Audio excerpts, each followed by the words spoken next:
John Constantine, a Hellblazer podcast.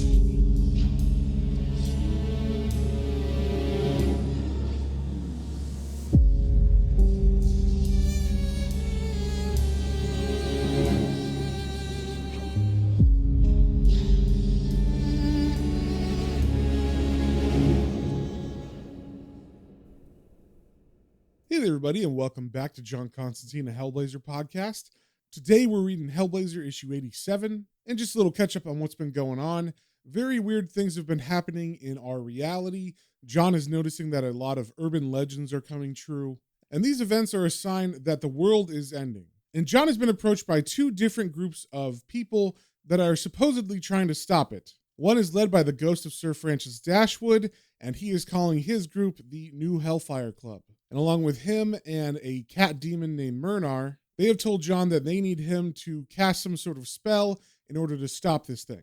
Then in the last issue, when John was going to get cigarettes, he was captured by the second group, who called themselves the Church of Virtual Reality, and that was headed up by a man named Mordecai the Bean Eater, a girl named Eris, who they called a goddess of confusion. There was a man that looked a lot like Morpheus from Sandman, but apparently I was wrong on that. I just assumed it was him because it looked a lot like him. But one of our patrons actually pointed out that that was not him, and that is just a man that looks a lot like him, and is possibly just like a nod to Sandman and Neil Gaiman. And finally in their group, John met their leader, who is a mysterious woman. We don't know her name yet, but she told John that all these strange occurrences are happening from something called the Everything virus, and that the cure for it is actually in the rainforest. And to John, that sounded kind of unbelievable, so he takes his leave of these people, and as he walked outside with Mordecai trying to talk him back in, Murnarr the cat demon showed up and cut Mordecai's head off. And that is where we left off, with Mordecai's head being cut off and us kind of unsure whether that was warranted or not, because we don't really know which of these groups are good or bad. So first things first, with issue 87, we got the cover. We see John standing and smoking like usual, and then immediately behind him, there's the body of a snake writhing in the middle ground. And then in the background, we see the faces and eyes of a bunch of different people. At the top, we see Murnarr's eyes looking out. Then we see what looks like an aboriginal man. Then we see Sir Francis Dashwood with like a potentially evil smile on his face. And then there's a skull with an eyeball that's looking out at us as well. And we also see on the cover that this is written by Eddie Campbell with art by Sean Phillips. And as we turn to the first page, we see John is flying in an airplane again. So it seems he has left Philadelphia, and he's just relaxing and smoking on the plane and watching the in-flight movie. And his narration says, "Traveling's an easy trick when there are a few spare seats going. It's just a matter of conjuring up some hypnotic illusions." Then we get a little flashback of him making his way through airport security, and they're looking at his passport, and he just continues walking, and the narration says, "The officials don't see what's really on the paperwork, or really don't know what the hell they see. This isn't magic, mate. This is the kind of nonsense you see on the stage all the time. But when there are no seats available, that doesn't work. I have to mug a yuppie." So at first we thought John was doing some kind of magic to get through and pass security, but it seems what he actually did was mug someone in the airport that kind of looked like him and took his passport and boarding tickets. So as John walks with these stolen documents, his narration continues saying, "I steal the victims' tickets and passports, one for me and one for Murnarr. It's embarrassing, isn't it? Me, Francis Dashwood's ghost, and Murnarr the cat demon. John Constantine's bleeding flying circus." Then we get a panel of John sitting and smoking like he was in the first panel, except now we see that Murnarr is sitting next to him, and Murnarr has a big trench coat, a hat, and his face is covered with a scarf because he, of course, looks like a cat demon. And in between them, where there is no seat, is Sir Francis's ghost kind of squeezed in. And he's got a weirdly excited look on his face. And as John thinks about his situation with Sir Francis, we get some narration that says, 200 and something years ago, they say Francis Dashwood's Hellfire Club was pulling strings internationally, jerking its puppets up and down the dafty corridors of power. They're still around, still doing it, and they've picked me for their modern woodenhead. I'm biding me time till I figure out what's really going on. Dashwood's ghost says reality's coming apart. Looking back over all the idiocy I've had to deal with, I don't think it was ever properly stitched together in the first place. Still, I was totally unprepared for the nauseating inside-out people. Then we see there's some commotion going on in the plane, and John takes off his headphones and turns around, and he sees literally people that have been turned inside out. So, of course, all these inside out people are running around and freaking out in the aisles. And this must also be one of those urban legends. I'm not sure which one. I haven't heard it. So John stands up to see, I guess, how many people are affected by this. And his narration says, "It was a bad rumor that started in the smoking section. Within 20 minutes, the whole plane was in an uproar." And we see the name of this issue is Warped Notions Part 3, The Shout. Then as we turn the page, we see that the airplane that they're flying on begins to dive and lose control. We see John's narration say, "Why the plane lost control, I don't know. Maybe one of the inside out people was the pilot. Maybe the cockpit turned into a tea room. I'm losing the place. At least somebody at the front end had the wits about him to land the thing on its belly here in North Australia." So luckily, they were flying over Australia, and they were able to find a small landing strip as well, which is incredibly lucky. And as everybody else gets off the plane kind of screaming and freaking out, John takes his luggage and he sits on top of them in the desert and lights another cigarette and takes off his trench coat. And his narration continues saying, "Some old duck's crying for a poodle in the cargo section. It's just like one of those disaster movies. Tedious." Then we see Murnarr approach John and he says, "We cannot let this delay us, Constantine. The mission is everything. We must continue our circumnavigation." And John sarcastically says, "On you go then. Me, I'm having a fag." Then John notices another person approaching, and this is a male aboriginal man who's walking with a wooden stick in his hand, and he has like white lines painted on his limbs and around his midsection and around his eyes on his face. And I guess at first what John sees is like a shadowy construct of this man, because his narration says, "I see the witch doctor coming 20 minutes before he gets here." So at first it seems he just saw like a shadow of this man, and then when the man finally appears, he walks towards John, and John's narration continues saying, "At first, he looks like another inside-out person, but then I see that's just the body paint." So we see the aboriginal man walking up to John, and then he sees Murnarr, and then he gets kind of aggressive and points his stick at Murnarr, and he shouts something. But we don't hear what it is. It just kind of looks like sonic waves coming out of his mouth. And over these panels, John's narration says, "This is bad medicine." He marches up and points the bone at Murnarr. Somebody had to do it. Then as we turn the page, all of a sudden the plane behind them, which is a fair distance away, explodes. So whatever the aboriginal man did caused that, and then he immediately begins to walk away from John and Murnarr. And as John and Murnarr turn around, Murnarr looks kind of worried and he says, "Constantine, what happened? He hexed me, didn't he? He gave me the evil eye." And very cavalierly, John says, "Yeah, he took an immediate dislike to you. Strange that." But Murnarr isn't joking. He looks very serious at John and says, "What do I do about it? Tell me." And John answers, "First get the pointy stick off him, if you can find him." So Murnarr rushes towards where the man walked off, but the aboriginal man is nowhere to be found. So as Murnarr frantically searches for the man in the desert, he sees Sir Francis watching him and he yells out, "Sir Francis, there is dangerous magic here. I'll go one way, you take the other." And John has actually walked back to the plane where it is now smoking, and we see some local Australians have pulled up in their vehicles to see what's going on. And John's narration says, "The locals had already started arriving when the plane blew up." Then one of these local men sees John and he says, "That plane looks safe as a house, mate. Wonder what happened." And John turns to the man and says, "It exploded at the same time the witch doctor shouted." And the Australian says, "Jeffo? He's been parked out here for days. It's like he knew something was going to happen. He said it was the ghosts what was coming, but we figured he was too cool for all that superstitious garbage." And this conversation is happening as some people are helped into the back of the truck of this man, and John walks over to the passenger door of his car, and John opens the door and gets in. So I guess it's just going unsaid that the people left stranded are able to get into his car and go with him to the nearest town. So John asks the man as he gets in his car what he means by superstitious garbage, and the man replies, "All that black man fall down, jump up white man stuff. When Whitey first came here, the natives thought he was the ghost of their own tribal dead." And it seems like the man keeps talking, but John looks out the window and his narration says, "Another prophet of doom who saw bad shit coming down the pike. Prophets of doom.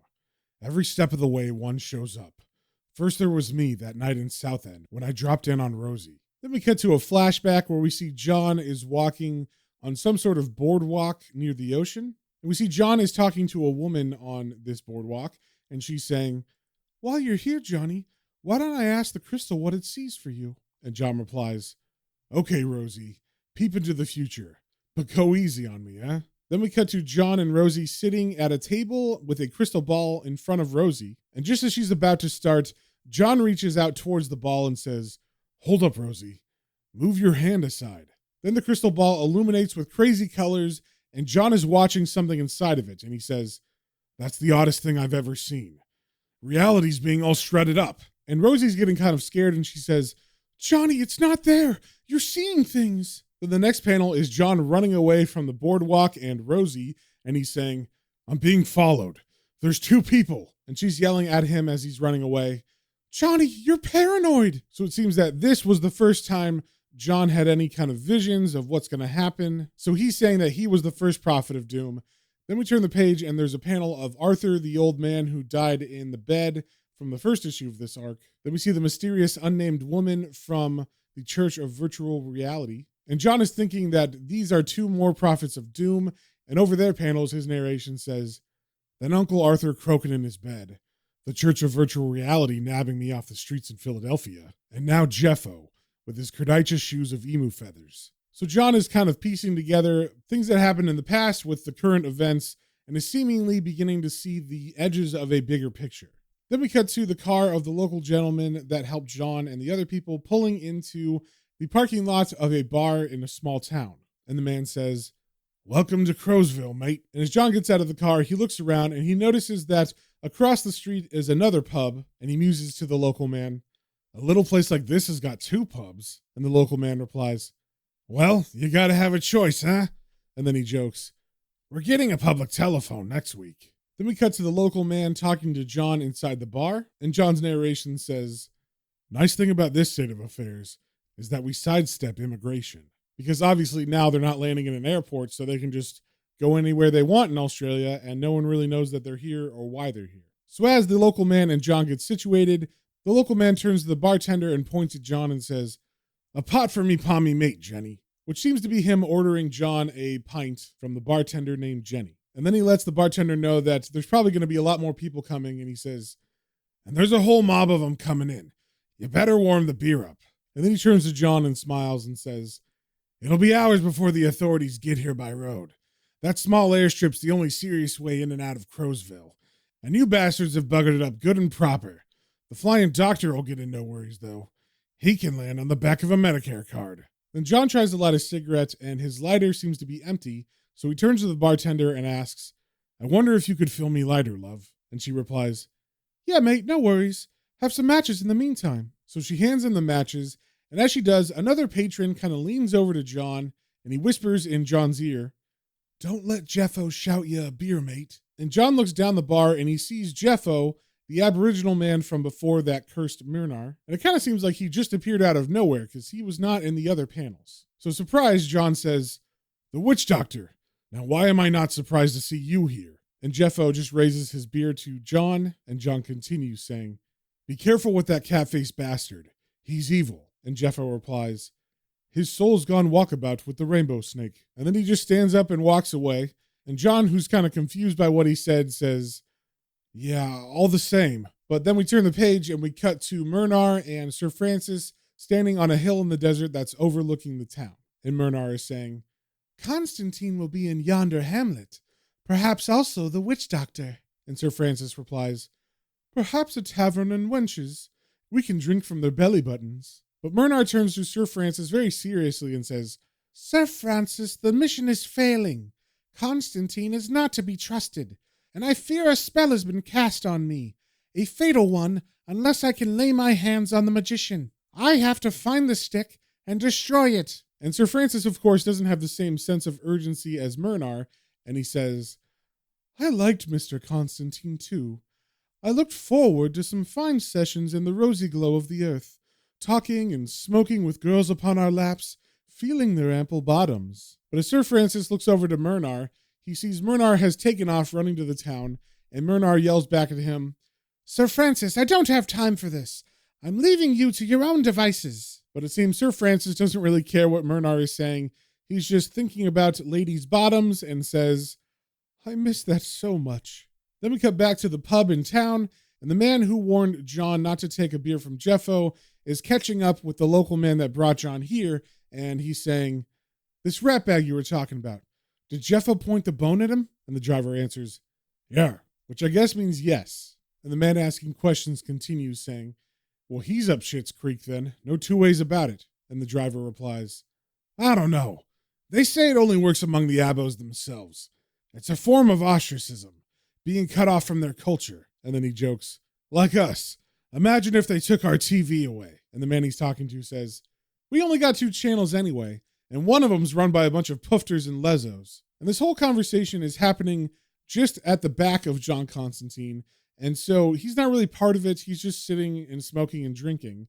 And then at the mention of the TV, he looks up at the one hanging on the wall behind the bar, and he points at it, and he says to the other men talking, I see you've got that bloody woman over here too. And the man who warned John says, what bloody woman? And John gestures to the TV again and says, that murder she wrote, that Angela Bloody Lansbury. Any normal person finds a body, they'd be getting special counseling for the rest of the month. Or they'd be debriefed by the FBI or something. Beats me that nobody's put 2 and 2 together yet. And the driver asks, what do you mean? And John looks at him with a smile and says, it's obvious, isn't it? She's a serial murderer. And it's like this opens up a whole other conversation. And the man who warned John looks at the driver and says, bloody oath, he's right. Every time she's on a scene, there's a murder. It's her that's doing it. And the driver adds to that saying, she goes in with a knife, causes havoc, then sneaks back nice as you like and solves it all. So they're once again having this conversation just behind John's back, and John is drinking away. And as the driver said this last line, all of a sudden John has a revelation, and with a look of shock on his face, John's narration says, Constantine, you great pillock, it's him that's doing it. It's not the apocalypse. It's not the whole of reality coming undone. It's him. Everything that's gone wonky went that way around Dashwood. The bad news preceded him. Prophets of doom picked up the vibrations ahead of time, like seismic disturbances presaging the earthquake. Murnarr's the distraction here. God knows what level of hell he slunk out of. Does he know the score? Or did he get sucked in too? My bet is he's using Dashwood for his own ends. He's always the one putting the show back on course. Gotta think, man. So as John thinks about all this, in the background we see the 2 men talking and fading to black, and John puts his head in his hands and everything but the bar in front of him just disappears. And of course, this is just a visual metaphor for him blocking out everything going on in the bar. Then as we turn the page, we cut to the outside of the pub and inside the town, which is now dark. And we see Jeffo, the aboriginal man, walking down the streets and past all the survivors of the plane crash and to his house. And as he approaches, he can hear some noise coming from inside. And he peeks his head in the door and he sees Murnarr tearing the place apart. And Murnarr is in such a frenzy that he's taken off his shirt and trench coat. So we can see his full, like, human cat body from the waist up.